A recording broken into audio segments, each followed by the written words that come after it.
Okay, hello everyone. Mark here. Today I'm joined by author, scholar, and freelance writer Phil Torres. He is author of The End, What Science and Religion Tells Us About the Apocalypse, Morality, Foresight, and Human Flourishing, An Introduction to Existential Risks, and the forthcoming book, Human Extinction, A Short History. Those books were on your website, but you have another book on atheism, is that correct? That's right, yeah. Earlier book from, I think maybe 2011 or 2013, I actually don't remember. It was a while ago. How come you don't have that on your website? It was on atheism, so. How come it's not on your website? Oh, sorry. Because I think partly that I've sort of moved on from the previous focus on atheism. And yeah, I was at some point, an enthusiastic participant in this sort of new atheist movement. I'm not so much these days. Also, it was the first book, so it contains all of the kind of, sophomoric errors that a first book, tends to contain. So. Yeah. So on your website, your key interests are omnicidal agents, the history and idea of human extinction, conceptual foundations of existential risk studies, the ethics of human extinction, can the social contract survive the development of dual-use emerging technologies, global priorities, colonizing space, omnicide, and international criminal law, anti-natalism, and immortalism. And today we're going to discuss your paper that was published this year in the South African Journal of Philosophy titled, Can Anti-natalists Oppose Human Extinction, the Harm-Benefit Asymmetry, Person Uploading, and Human Enhancement? And all of those are just interests. They aren't areas of expertise. Just key areas of interest. Gotcha. And we also have you lined up for the Exploring Anti-natalism podcast next year. So if anybody has any questions for Phil, just email us. I'll leave a link to your website, the paper, and thank you for making the paper available, by the way, on your website. Yeah, sure. And thank you for coming on the channel to chat. Happy to be here. So yeah, I found out about you years ago through the atheist movement. And I actually appreciated your commentary on developments that were happening in the new atheist movement, because things were getting odd. And then you wrote articles on the intellectual dark web and the so-called squared affair. And then yeah, that's right. And then I found out about your existential stuff through the anti-natalism commentary. So that was pretty cool. I guess you're involved in the effective altruism community as well? To some extent. I also initially was really excited by the ideas, the passion and so on of the effective altruism movement, but I've kind of moved away from that community as well, due to I think some kind of what I take to be at least deep flaws in the methodology, in the underlying value commitments, and then just problems kind of with the community itself, unfortunately. Do you mind extrapolating on that? Have you written about that? No. So actually, in the forthcoming book, I do have some a critique to some extent, not a fully developed critique, but critical remarks about effective altruism cause that tends to go by the name of Longtermism. And so this gets into more of the sort of philosophical problems that I believe sort of dog the community, specifically, long-termism sort of grew out of and is an extension of Nick Bostrom's work. And Nick Bostrom's work is deeply, is sort of in a fundamental way, sort of imbued with a transhumanist, utopian, and very utilitarian kind of mode of thinking about the space of preferable futures, within the larger space of possible futures. And there's just, I mean, to be very overly succinct about it, there's a long history of utopian thinking that has led to really bad outcomes. And so I very much worry that I feel like all of the ideological tinder is there, is just waiting for a kind of spark, where somebody comes along and there's a situation where committing a certain atrocity will increase the probability of this utopian future actually being realized, a future in which, as Bostrom realizes it, there's just trillions and trillions of post-human creatures who are mostly occupying computer simulations that are sort of cluttering our future light cone.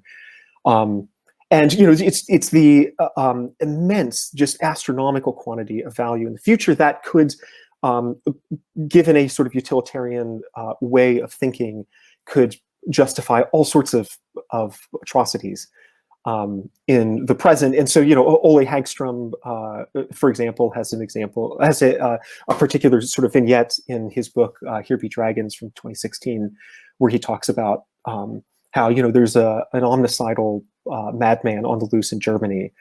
And if someone really takes to heart Bostrom's claims and understands how to crunch the numbers, the obvious conclusion is that it would be better to obliterate Germany just to be safe.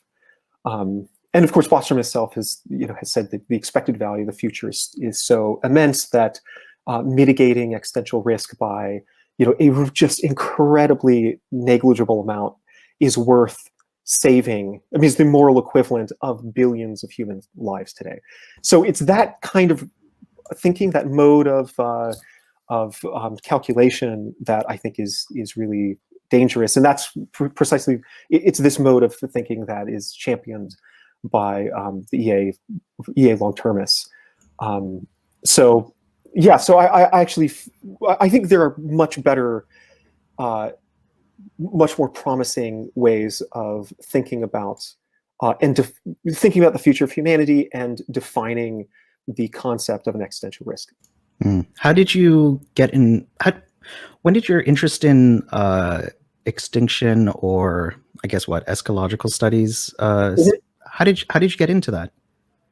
Yeah, so I've been asked this a number of times, and usually I mentioned that I grew up in a community in which apocalypticism was fairly prevalent. It was a very religious group of people, and the most prevalent view is called, theologians would call it dispensationalism, or dispensationalist premillennialism. And it's whenever you hear about the rapture, you should automatically think about dispensationalism, because it's the notion of the rapture came out of the dispensationalist interpretation, which was pioneered just in the 19th century. So pretty novel view by John Nelson Darby, I believe. So anyways, there was a fair amount of talk of the rapture being imminent, of the Antichrist, rising through the ranks of the United Nations or the European Union or something. And this leading to the tribulation, the second coming, Armageddon, and so on. So those seeds, of eschatological interest, you could say, I think were planted pretty early on. And as I wandered away from the religious worldview and apostatized the beliefs, faith-based beliefs of my youth, in part catalyzed by the new atheist movement. The sort of natural next step was to sort of examine the space of possible futures for humanity through a secular prism, rather than the prism of religious eschatology. So that sort of led me to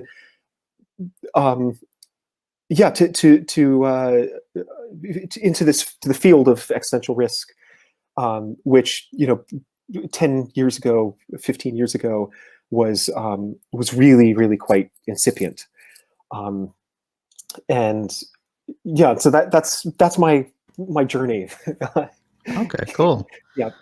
And I'm really looking forward to your upcoming book. I have a big interest in existential risk related to antinatalism because it sounds like there's a conflict of interest there. And within the antinatalist community, there's a little bit of a split due to, the benevolent world explorer. And I actually created a couple of videos this week or last week commenting on that and making a distinction between coming into existence and ceasing to exist and the ethics of each one. So it's been interesting to me. And also Toby Orb just came out with his book, The Precipice, I believe. I haven't read that yet, but I feel like people are within at least the circles that I'm in, they're wanting to know what we owe future people. And practically speaking, like just because I'm an antinatalist, I know that not everyone's going to be an antinatalist, but I know that future people will exist and I don't want them to suffer. So I want to know how I can help while I'm here, because I feel like I have an ethical responsibility to future people. Yeah. I feel like there are a couple of issues there that are really interesting. I mean, on the one hand, it's the issue of our obligations to the future, our duties to future people. I mean, that's sort of been a topic of discussion for several decades. Really, kind of initiated in, I think it was 1971 with John Rawls' super famous book, Theory of Justice. And then there's the other question of whether, or the extent to which it would be bad if there were no more future generations at all. So that's like independent, or it could be connected to our obligations. You could say that we, have an obligation to bring them into existence. And so definitely, Toby Ord's book, I've only sort of cursorily read it at this point. But I think it's much more focused on, what would it mean if all future generations were canceled by a human extinction event, or if there was some significant decline in our potential to realize huge amounts of impersonal value in the far future. One person that gets brought up a lot in the literature that I'm reading is, I believe his name's Scheffler. He wrote how, it was like our meaning is derived from future and past relations, something like that. So I feel like we're going all over the place, but sometimes that's the only way. But listen, like I find these arguments unconvincing emotionally, intuitively. Could you make the case without like going into every single thing that you mentioned, like the last part?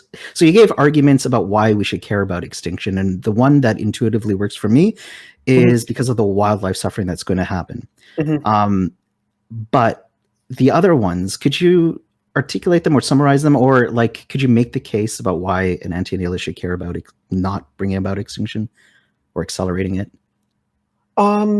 Yes, absolutely. So there are a bunch of arguments that I think are more or less compatible with the antinatalist case that David Benatar makes. And of course, I'm sure like the viewers know there's like the philanthropic arguments and the misanthropic arguments. In the philanthropic arguments, there's both a philosophical and empirical case to be made. And the philosophical case, I think, excludes some of the arguments that are most powerful, like those made by utilitarians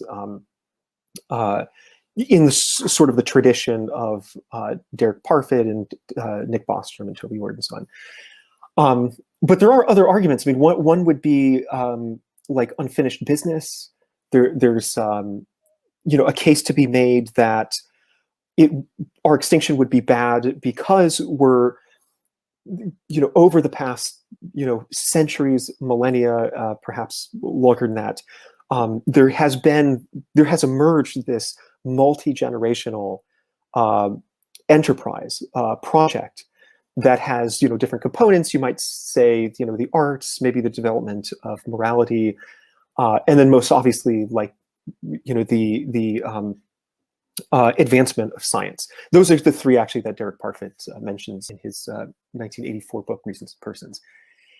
And so for example, like it could be the case that there is an endpoint to the scientific enterprise, which is the articulation of a theory of everything, not just in the limited sense that physicists mean it, where like you take Einstein's theory of general relativity and you meld it in some coherent way with quantum field theory, but rather a theory of just everything that exists in the world. At which point the enterprise would come to a screeching halt, and we would have accomplished what we've wanted, which is to understand the nature and workings of reality on every level.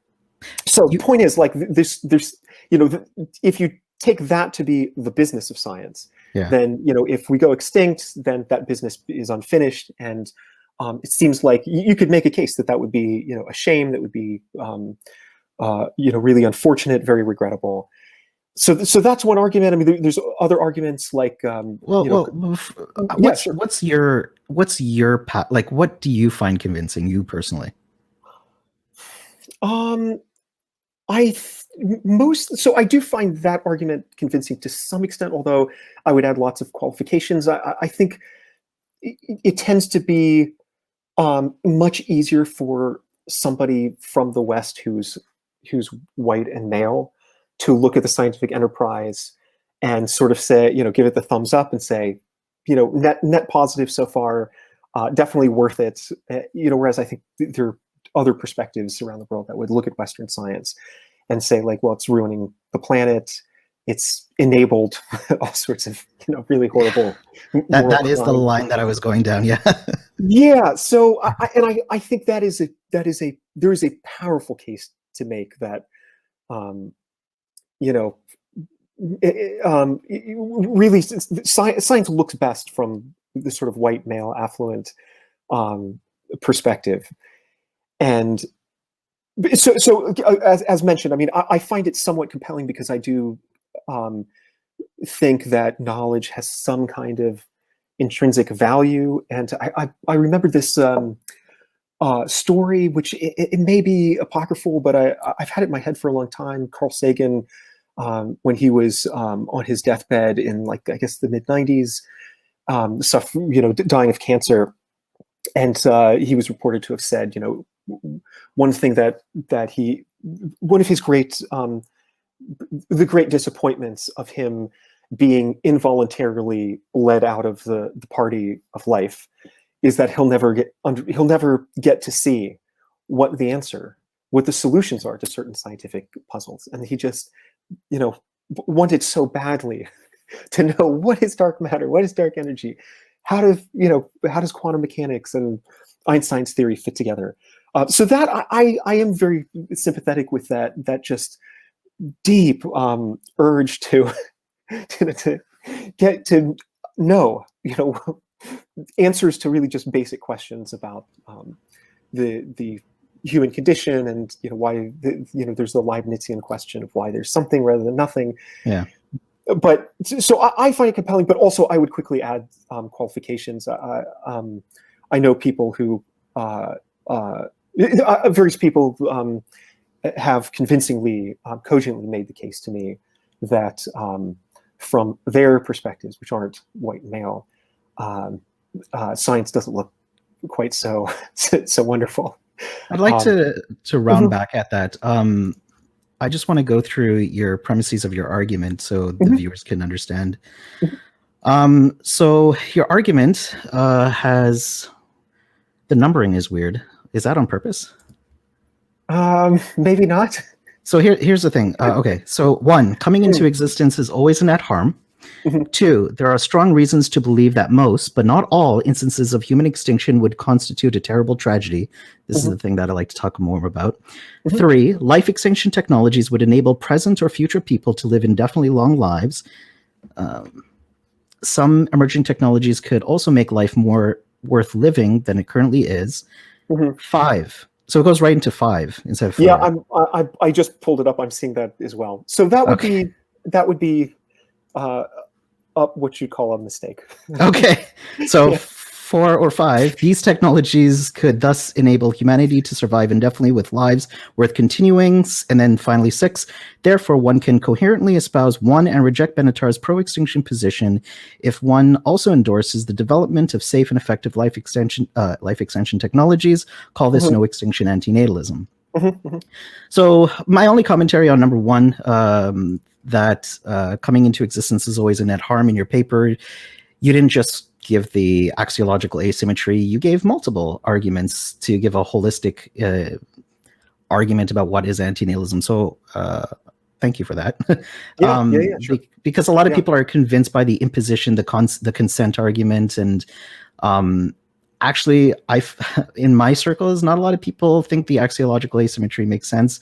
Intuitively, it does for me. So I've been writing on that one for a long time. Did you have anything to say with your first premise? Well, actually, I would be curious, unless you've talked about this before on the podcast, what the arguments are against that the harm benefit asymmetry, because that does seem that seems very compelling to me, and at least so far as I'm aware, and perhaps this just reveals my own ignorance, but I haven't seen any really strong refutations of that idea. Christine Overall did write an argument against that argument. I can't remember the exact argument. Also, another philosopher, Julio Cabrera, he's also wrote an argument against that. I could send you those papers. It would be great to suss through it because I don't understand it. But yeah, I mean, people are convinced by it, and I think in philosophy classes, I'm in Ontario, Canada, and I haven't trained in philosophy, but my friends are into philosophy, and they told me their teachers bring antinatalism up, and I think it's just like a fun thought experiment to debunk. And mostly, I think it deals with the non-identity problem, and also like there's no person worse off, and I think that's the main crux of it. But I think Benatar did a decent job of addressing that, in my personal opinion. But I think that's the main criticism. View as well. That he does claim that he has, as I recall off the top of my head, he adopts a kind of narrow person affecting view. Yeah. And given his claim about the harm benefit asymmetry, suggests that this person affecting view is actually able to solve the non-identity problem. Where normally the non-identity problem poses a challenge specifically for these person affecting views. So yeah, and I just got Bunin's book on the topic. I think the conclusion is that he just accepts that it doesn't harm anybody, from what I've heard about that from his position. That's one. I mean, that would be one option: is you just bite the bullet. Yeah. I know some people that bite the bullet on the repugnant conclusion as well. Most definitely, yeah. That also. See, I mean, it is. I mean, there are various theorems, impossibility theorems, showing that it may be just not possible to devise a theory X, to use Parfit's term, that checks all of the boxes and gives us a complete account, not just of how to act in every situation, but in terms of population ethics, which populations are going to be better than the other in different number cases and same number cases. And so it may, so point being that it may come down to just as philosophers have said, I really love this phrase, the dull thud of conflicting intuitions about which bullet you're going to bite. Yeah. And do you just accept the repugnant conclusion? Like maybe it's the case that, 1 trillion people with lives that are just barely worth living is actually much better than a million lives that are, extraordinary. So that's a Yeah. hard bullet to swallow.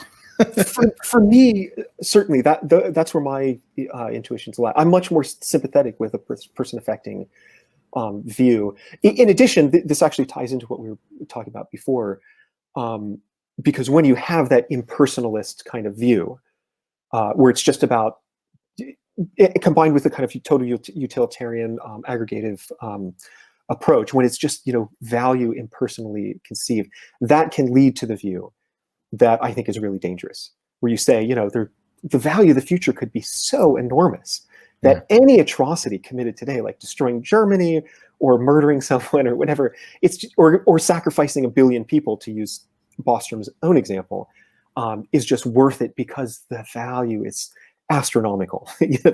Those stakes are astronomical. So I also worry a bit about, sort of thinking in terms of consequences. I worry about the consequences of people actually embracing that the non-person affecting view, the impersonalist view. Right. So, but you're sympathetic to the Bennettarian analysis of antinatalism, right? Outside of the extinction stuff. Yeah, totally. But when you say you sympathize with it, you don't necessarily accept it, right? You still have reservations. What kind of reservations do you have?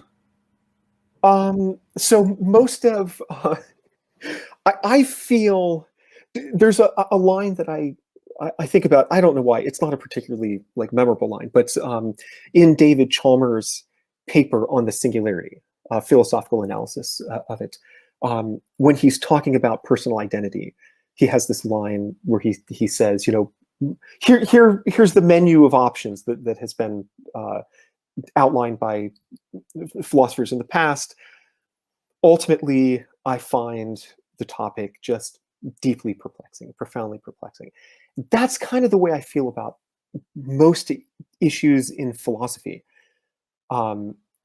including in ethics. I mean, I'm sympathetic with total utilitarianism. I'm also really sympathetic with non-utilitarian views. Utilitarianism seems like immensely flawed in various ways. But ultimately, my sense is that I'm feeling around in the dark, looking for a light switch, and there might not even be a light switch there. So yes, I do. I think Bennettare, his philosophical argument that harm-benefit asymmetry seems pretty robust to me, and the empirical claims, which, as far as I understand, it's sort of an elaboration of observations made in Arthur Schopenhauer's work and Edward von Hartmann and various others. Just that there is a huge amount of suffering in the world. And then Bennettare sort of updates these by pointing out that there could be various cognitive biases, optimism bias, habituation, things of the sort that could lead us to underestimate the amount of harm, not just in the world but in our own lives.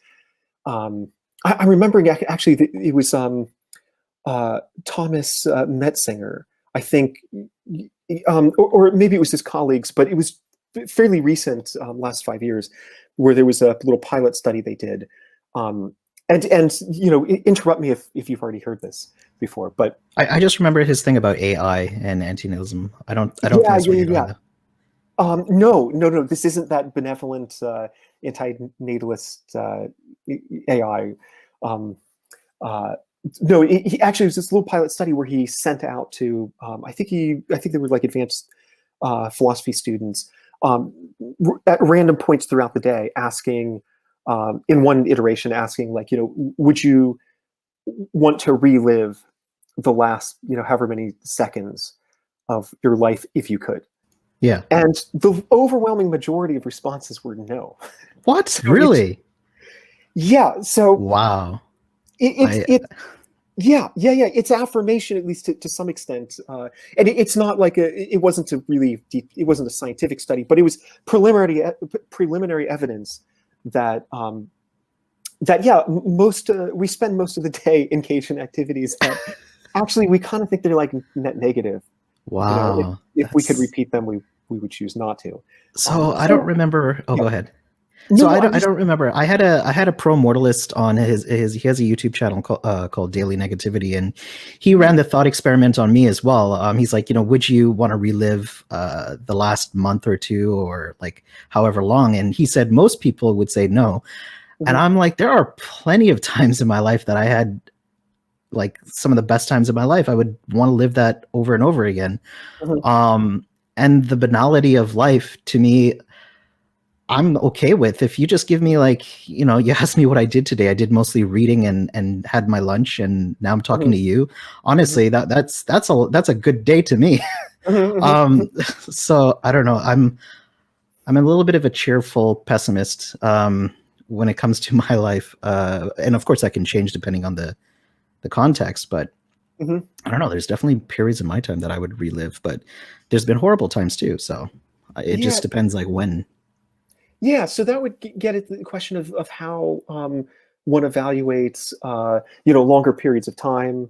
How you add up the positive and the negatives. Of course, because I also, without a doubt, I mean, there are long stretches that I think were sort of net negative and would not be interested in reliving them. But overall, I would say, Benatar makes the really helpful distinction between, a life worth starting and a life worth continuing. Right. And I do think that for most people, life is worth continuing. Maybe that doesn't mean it's net positive. It could be net negative, but just not so bad that you like we all have our personal subjective thresholds of what we, can go through. Just to go back to your argument, there's two things to clarify. You're arguing that this should be something to consider, not necessarily accepting, right? And I feel like that should be said. And also, I believe this only follows if you're an anti-Epicurean to the badness of death. Or can it work with an Epicurean view? I think it could work with an Epicurean view, because you could still say that life is worth continuing indefinitely on the individual level. You could also embrace some of the arguments for why human extinction would constitute a huge tragedy, but also think that death itself is not a harm to the person who dies. Okay. At least I think that's the right way to think about it. Are you familiar with the short story "The Ones That Walk Away from Amalas" by Ursula Le Guin? I recognize the name, but no, I'm not. It's like this short As I like story. to tell people, most things that have been written in the world, I've not read. It's kind of a critique, I believe, of Utilitarianism, where one person has to be sacrificed for the many. They live in like this utopia. So like 99% of people are living the best lives, but at the cost of like a little kid living in squalor in a cabinet or in a basement, something like that. Yes.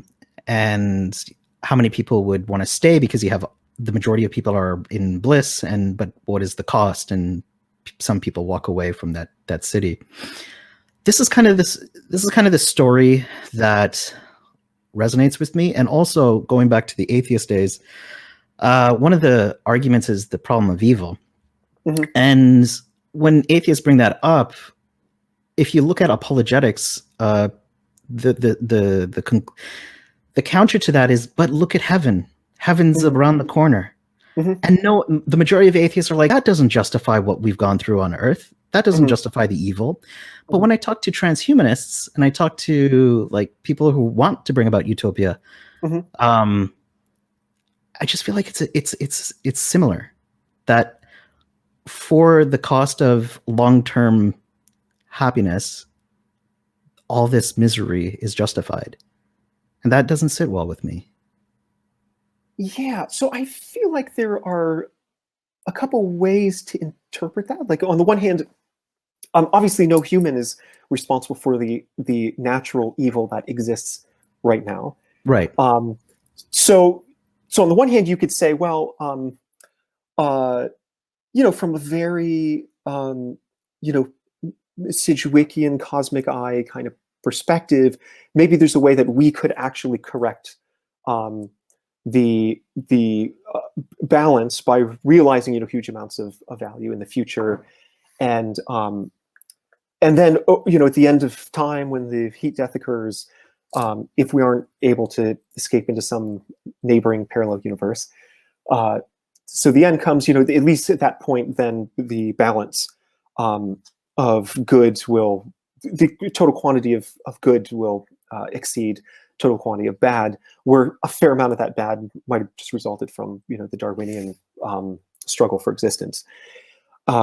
And natural evils, natural disasters and so on. On the other hand, like, it becomes more worrisome, I think, or worrisome to begin with, when there are transhumanists saying that, well, there are certain kinds of harms that are permissible because if you crunch the numbers in the cost-benefit analysis, the benefit in the future is going to be worth the cost.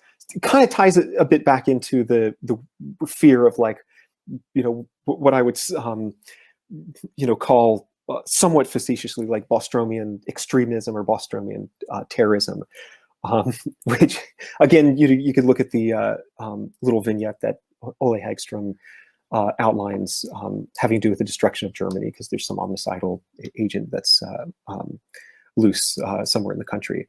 So yeah, I do. I'm a little uncomfortable as well with transhumanists talking about, like, oh, it's all going to be worth it. I mean, I know there's a line in a Parfit's book. I don't think it was his original, like, Reasons and Persons. I think it was one of the more recent books where he talks about, he's actually discussing the argument of, as I recall, the argument of cosmic significance, which is another one that I mentioned, that we could be just this unique piece of the universe that's capable of, standing in awe of the arcana of the cosmos, staring up at the midnight firmament, and that makes the loss of humanity that much worse.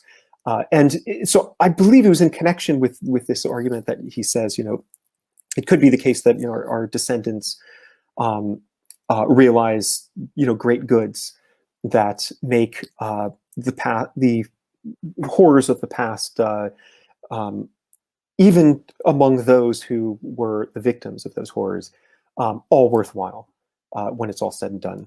Mm. And so I don't know. It's I don't find it especially compelling, but I think it's an argument worth considering. Again, there's kind of a perspectival issue here, where it's much easier as a Westerner who's benefited from centuries of imperialism and colonialism and exploitation and so on, to say, well, really, we need to keep surviving to make up for the crimes of the transatlantic slave trade, or whatever.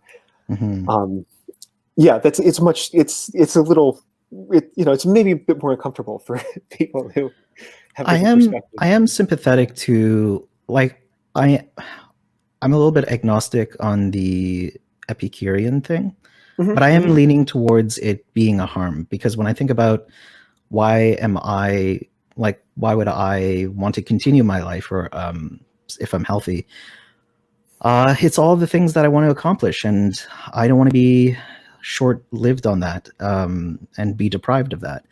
Mm-hmm. So continuing to exist does interest me, or others, if in the future, because I don't know if it's going to happen in my lifetime for life extension technologies. What's your prediction on that? First of all, I actually, this is one of the philosophical ideas that I feel somewhat convinced about. That I accept the mortem thesis, that, which is the anti-Epicurean view. Thomas Nagel put forward he defended it. I don't know if he was the first to discuss it in detail, but sort of the deprivation account. Harm. Death is a harm to the individual who dies, because it deprives that individual of, all of the possibilities that they could have explored in the future. So I agree with that as well.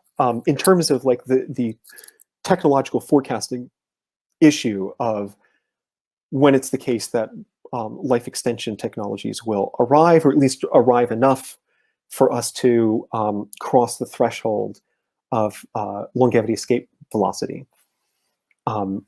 Which do you mean to mention what that is? I don't know if people yeah, please go ahead. Yeah, it's basically the as the science of rejuvenation therapies, of life extension technologies, of what Aubrey de Grey calls strategies for negligible engineered senescence.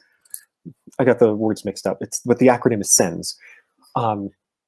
But so as that the pace increases exponentially, it could be that we benefit. You get an extra just 5 years from this, early on, kind of more primitive. I don't like that word, but early on sort of technology. So you just get 5 years, and that allows you to live long enough to benefit from the new technology here, and that gives you 20 years. And by the time, with this extra 20 years, the technology is so advanced that you're able to potentially acquire, functional immortality, meaning like immortality until, again, the entropic death of the universe. Whenever a lot of people were kind of when I posted on my social media that I was going to be talking to you today, and the word immortality kind of irked some people because they're like, if there's no way out, that scares me even more. But yeah, I think the idea, I agree with that. There are some really good philosophical takes on why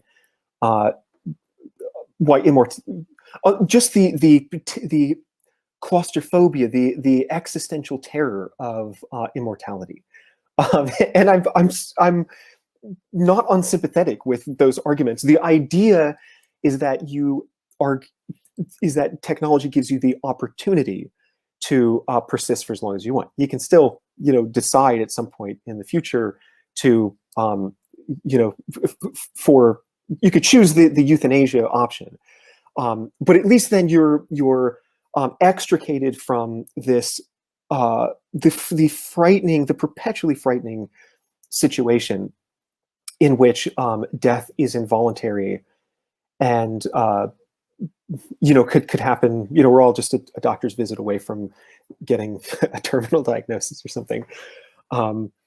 So yeah, that's the main idea. It's that it empowers the individual to decide how long that individual wants to live, rather than leaving us up to just the vagaries of the aging process and disease and whatever.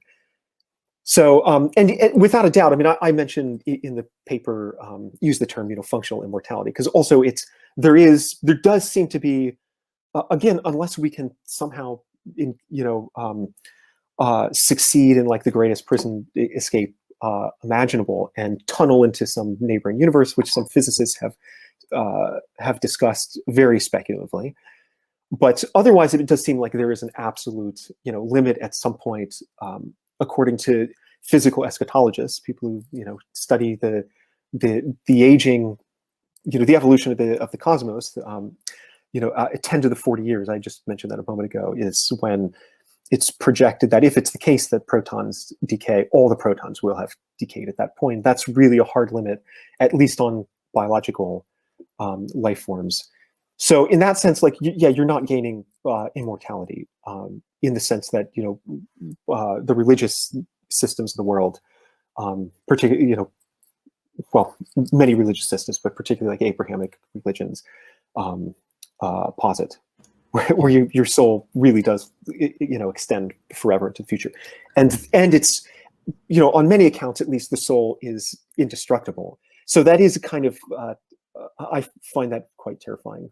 Yeah. As well, the thought of ending up in heaven or the other place, yeah. Either place, forever. Well, it wouldn't be eternal, but one thing that I found fascinating was the mind uploading puzzles that you put in there. Mm-hmm. How, like, are we? Is that being worked on? Are we close to mind uploading, or is it just more like theoretical that's been out there?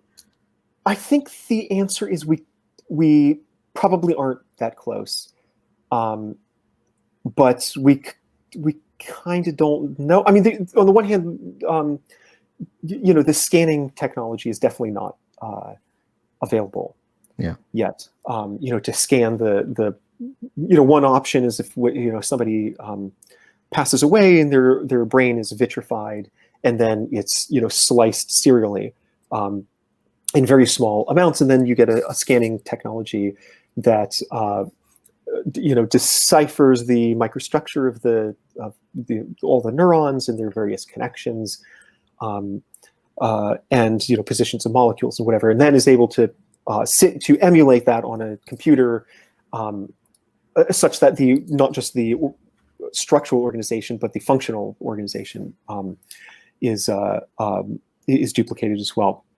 And so I think that technology is still a ways off. And other people have talked about the possibility of, according to Ray Kurzweil, I don't know, within a decade or so, he thinks nanobots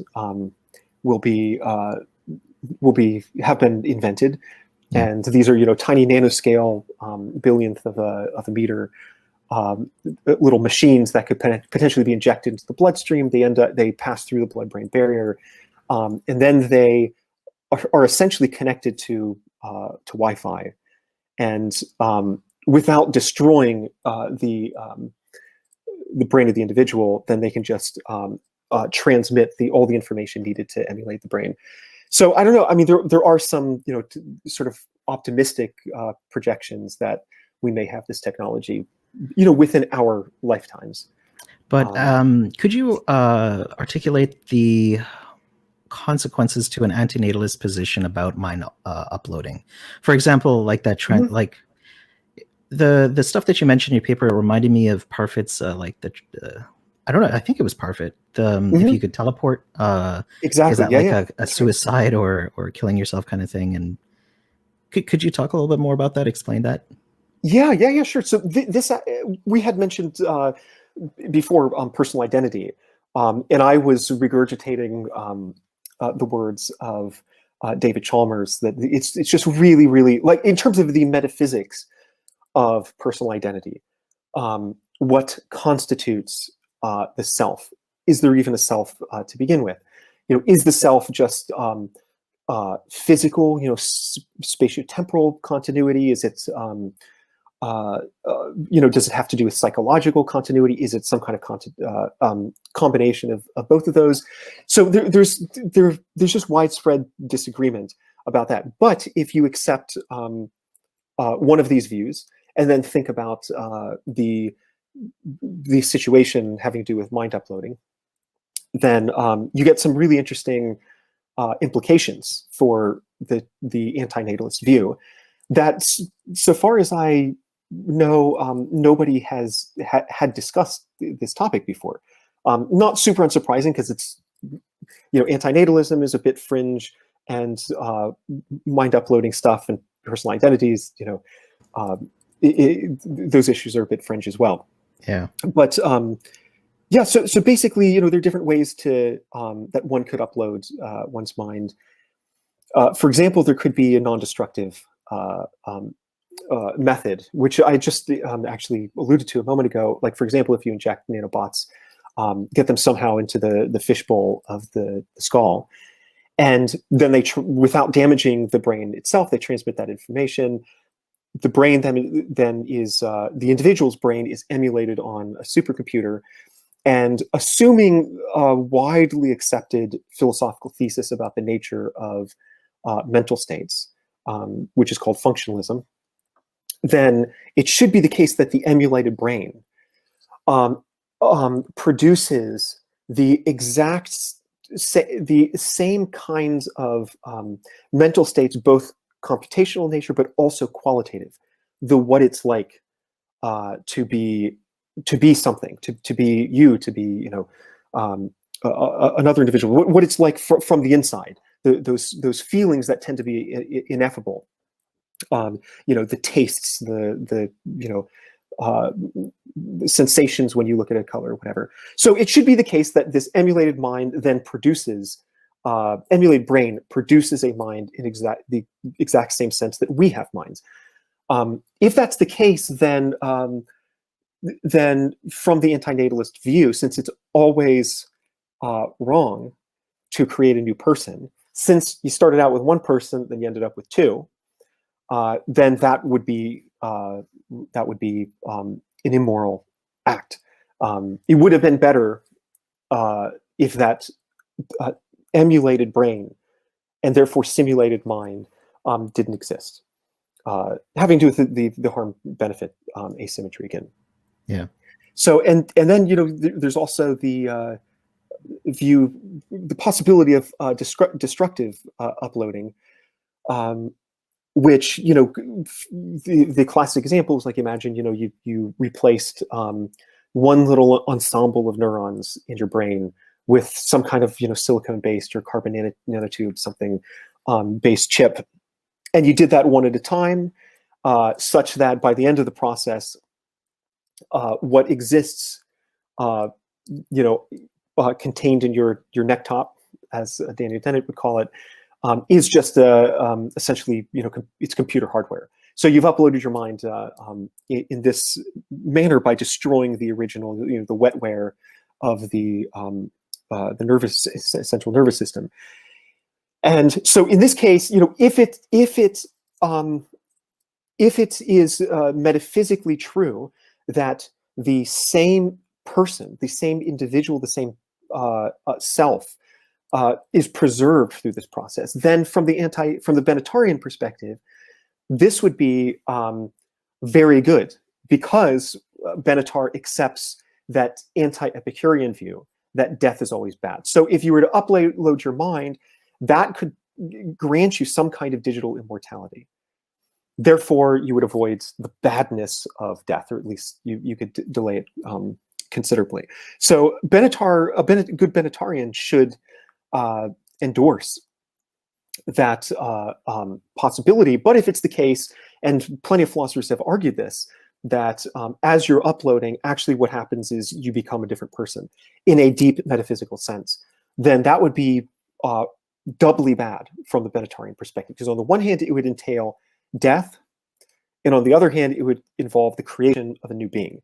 Death is bad, creation of a new being is always... Death is bad because of the anti-Epicurean view, and creation of a new being is always bad because of the harm-benefit asymmetry. So, and essentially, I argue in the paper that given the fact that these questions are not even close to being answered, meaning it's entirely possible that destructive mind uploading, replacing your brain with a bunch of little silicon microchips, that if it's possible that this results in a new person, as some philosophers said, could very well be just an expensive form of suicide, then the Benatarian should err on the side of caution and strongly oppose this technology. Especially given the fact that once you have uploaded your mind, so even if you are the same person at the end that you were at the beginning, once you upload your mind, that algorithm running on the hardware becomes very easy to duplicate. So then you're in a situation where somebody could just copy paste your mind 1,000, 1,000,000 times, resulting in a form of like digital procreation. Again, from the Benatarian harm-benefit asymmetry perspective, that could be really, really bad. I mean, that would be like having 1,000, 1,000,000 children, and so on. So there are these interesting implications, I think, for the ethics of mind uploading, the ethics of mind duplication once you actually upload your mind, from the anti-natalist perspective that as I mentioned before, haven't really been examined in the literature. And and I think I think they're also relevant because they're worth considering, because we are, if you extrapolate, technological, the trajectory of technological development into the future, it does seem that we are rapidly approaching a period, even if it's not imminent, where we will be able to upload our minds. Again, assuming that the philosophical thesis of functionalism is true.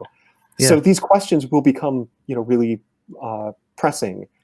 And, again, I'm sympathetic with Benatar's anti-natalism, and therefore would, worry about the ethics of duplicating an uploaded mind. Yeah, I haven't thought about it uploading until I read your paper, and now I'm definitely going to be pondering this. So I really appreciate you writing this, and I sparking shouldn't the get credit conversation. for just being the first person in a tiny little niche, Right. but then again, that's how lots of people end up saying something, somewhat original, is they just stumble upon, the topic. But yeah, it's really interesting, and I'm really hoping that it initiates more of a discussion, because it would be fascinating to get other people's perspectives. Perhaps I'm wrong about something. Yeah. And I definitely want to hear a commentary on it as well. One thing that confused me was how someone would object, or someone would say that it would be a harm or a suicide to do psychological advancements. How does that argument work? Like, every day, if I improve my psyche or my physical body, I'm making improvements and changing my personal identity. So I don't understand why a drastic improvement would, quote unquote, like, be a type of suicide. I don't understand that.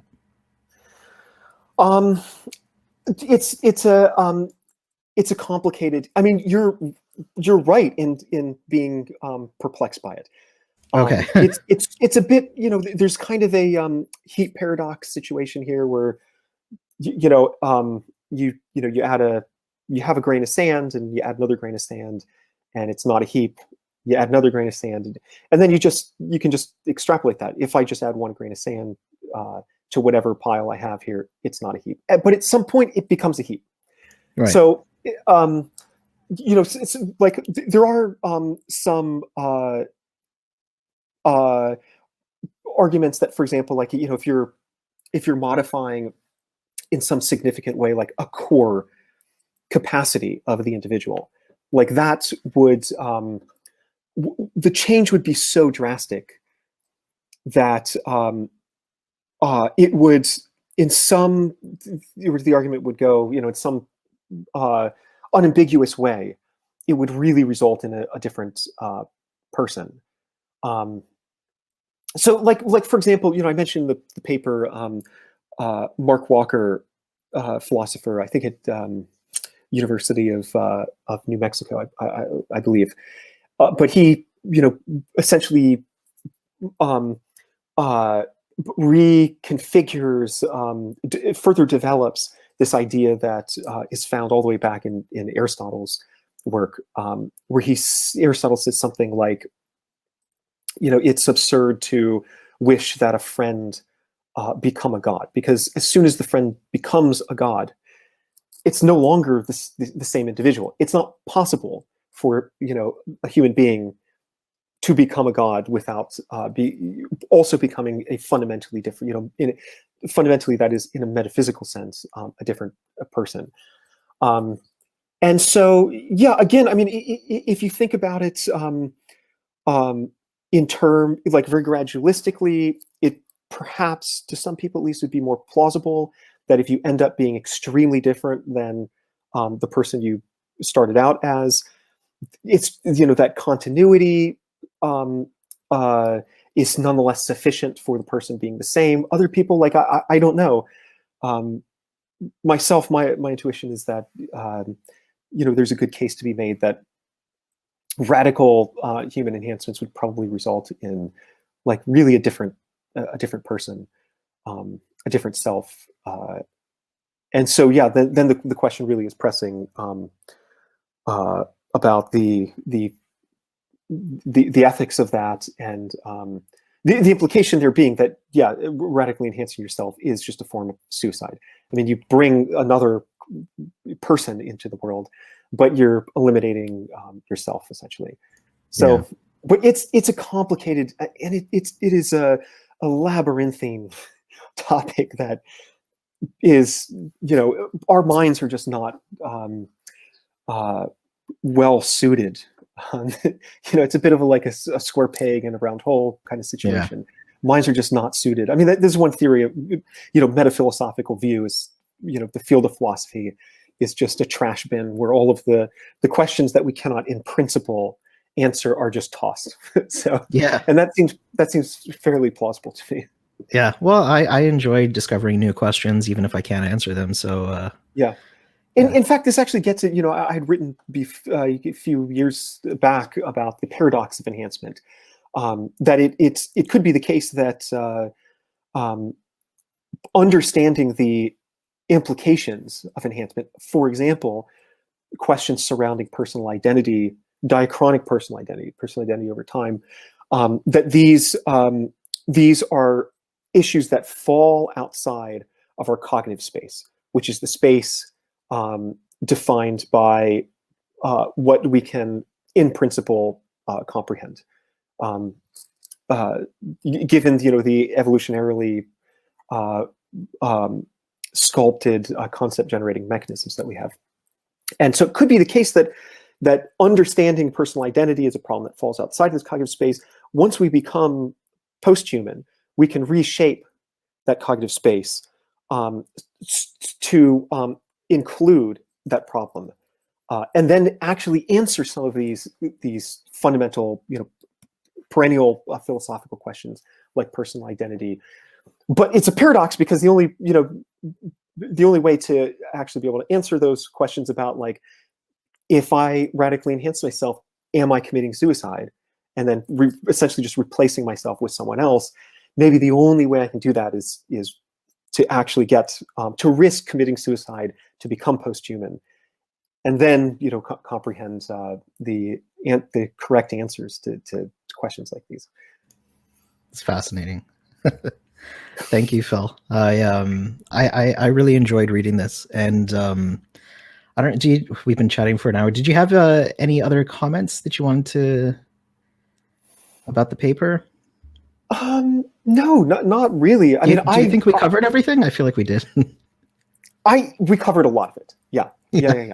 And I really enjoyed chatting about this as well. Oh, I'm glad. And thanks a lot for coming on. And we'll chat again in the future, I hope. Actually, I have you lined up for next year on the podcast, so we will. Yep, and I'm very much looking forward to it. All right. Take care. Thanks a lot. Cheers.